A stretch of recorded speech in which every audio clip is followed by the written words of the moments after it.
right, now we got a GrenerPower 200 amp hour 12 volt battery to review. I mean, this is a pretty big battery compared to these 50 amp hour and 100 amp hour batteries I've been reviewing. So once we bust this thing open, look at all the packaging, see everything it comes with, we'll talk about the specs, and then of course we're gonna do some testing on it. And of course, you wanna know what the price is right off the bat, and I got a discount code, and there's like a coupon code. It's all on the Amazon page. I will link it up below. $401.99. That's cheaper than Redodo, LI Time, every other 200 amp hour 12 volt battery I looked up. I couldn't find one cheaper than that. Plus it's gonna be taxed if you have tax for your area, but $401 can't be beat for a 200 amp hour 12 volt battery. Even if you go buy 200 amp hour batteries, they're not gonna be cheaper than this. Even the cheapest ones of that are like $229, $230, and that's with all the discounts, at least the ones I can find.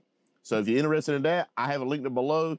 Let's go ahead and get into the rest of the video. Got a piece of foam on the top. Let's see what we got. Got a service card, a little operations guide. So a little starter guide that's got all your capacities and everything on there. I like that, that's pretty cool. Tells you your charge performance, your discharge performance. And let's see here, we got some rope handles on here. Got your hardware. Got some thick foam on either side. Got some foam on the ends. All right, got this plastic on here. Have to bust this off.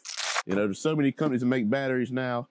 Don't know if this thing is good or not. Says it's got a 5-year warranty on it. Says it's a 12.8 volt nominal battery, 200 amp hour. Got 2,560 watt hours of energy, prismatic cells. It weighs 52.9 pounds. So I guess the first thing we're gonna do with this thing is go ahead and get this thing charged up and then do a capacity test on it. It's probably gonna take a while. Got both of those connected. All right, let's get this charger plugged in. Probably see that light blinking there. So that means it's charging. All right, we'll come back once this thing gets up to 100%. All right, finally got this big battery charged.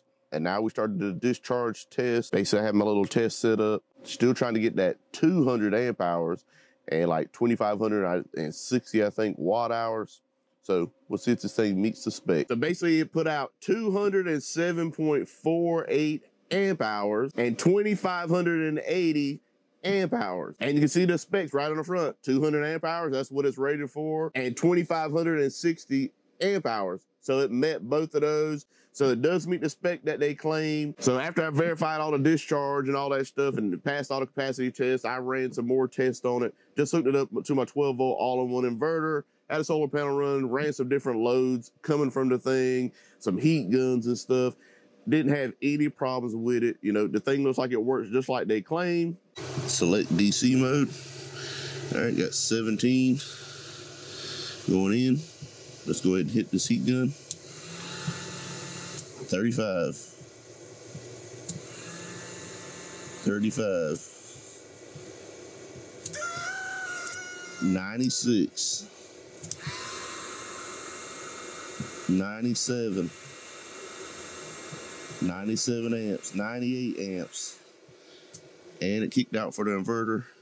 This is only a 1,000 watt inverter, so overloaded. But a battery, no problem, pulling out 98 amps.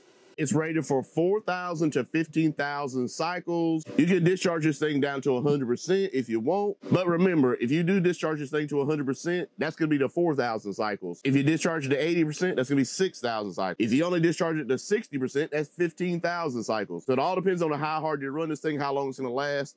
But regardless, it's gonna last a long time. 4,000 cycles is a long time. So the BMS will protect this thing from overcharging, over discharge, over current, short circuit, and high temperature protect. So no, this battery does not have low temp protection, but what I'm gonna be using it for, I'll be talking about it here in a minute, I'm not gonna have that problem. And of course you can use this thing for your home, your RV, your boat, camper, whatever the case may be. You know, there's a lot of different projects that lithium batteries are used for today.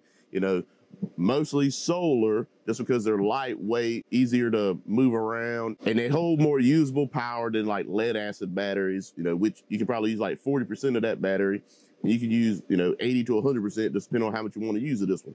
You can use it all if you want to. So this thing is 20.55 inches long, 9.4 inches wide, and 8.6 inches high. Of course, I'll be doing a long-term review on this thing, because I'm going to be using it for a project, and the project is basically I'm going to build a heated doghouse. So basically I got this little heat mat right here. I'm going to build a little doghouse out of wood, and I'm going to build a place to, to put the battery, inverter, all that stuff, solar charge controller. I have a little thermostat that's going to run the thing, so it's going to keep the temperature at whatever you want to have it set at. And basically this thing says it uses 78 watts for this whole roll, and it's 1.5 by 5 foot.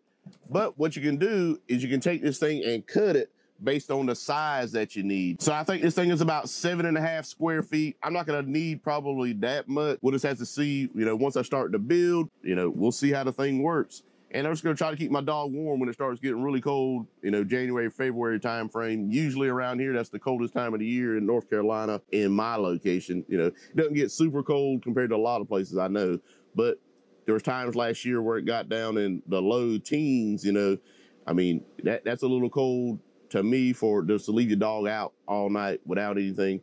So of course last year, I tried to use, heat lamps and different things to try to keep him warm. But he wants to try to destroy that stuff. They like to play with everything. So I got a lab, and as this outside dog, not an inside dog. So I'm gonna make him a little heated dog house, so he doesn't have to worry about that. He can just get on there, the floor, be whatever, temperature you want it sit at. You can make it 90, 70, whatever you want it to be. But it'll be a lot better than freezing. So if you're interested in this, I have it linked up below. And if you like this kind of video, hey, go ahead and hit that subscribe button, hit that like button, and thanks for watching.